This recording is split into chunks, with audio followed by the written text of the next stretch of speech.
પ્રણામ મિત્રો.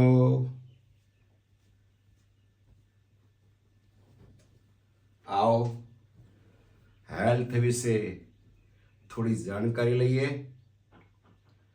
સ્વસ્થ શબ્દનો અર્થ છે સ્વમાં સ્થિત.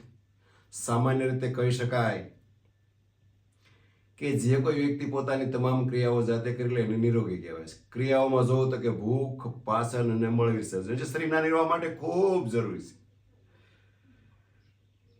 રોગ કેમ થાય છે તો કે પ્રકૃતિએ આપણા શરીરના વિજાતીય દ્રવ્યોને બહાર કાઢવા માટેના 4 માર્ગો આપ્યા છે. એમાંનો ફેફસા જે ઓક્સિજન વાયુ ગ્રહણ કરે છે અને કાર્બન ડાયોક્સાઇડને બહાર કાઢે છે. કિડની જે મૂત્ર રૂપે, સામડી જે પરસેવા રૂપે અને મોટું આંતરડું જે છે તે મળ સ્વરૂપે વિજાતીય દ્રવ્યોને બહાર કાઢવાનું કામ કરે છે.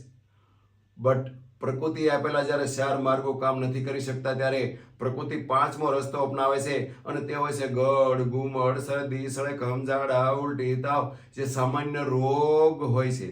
અને એ રોગમાં આપણે શું કરીએ છીએ? ભૂલ નહીં, મહાભૂલ કરીએ છીએ. આપણને એલોપેથિક લઈએ છીએ, દર્દને દબાવીએ છીએ, પ્રકૃતિથી વિરોધ જઈએ છીએ. જ્યારે પ્રકૃતિ શું કરે છે? વિરુદ્ધ જાય છે. માનવીને બેડસેટ થવું પડે છે, હોસ્પિટલાઇઝ થવું પડે છે અને ત્યારબાદ અકાળે મૃત્યુ આવે છે. તો એ મૃત્યુનો સામનો નહીં કરવો પડે એના માટે આવો આ પ્રયોગના માધ્યમથી શરીરને નીટ એન્ડ ક્લીન બનાવો. Health wealth into happiness. Happiness મતલબ આનંદ. ના એલોપેથિક, ના હોમિયોપેથિક, ના આયુર્વેદિક, ના નેચરોપેથિક માટે બોડીને જન્મ નહીં લે મિત્રો. Yes, relax. સ્વામી વાહ ભાઈ વાહ.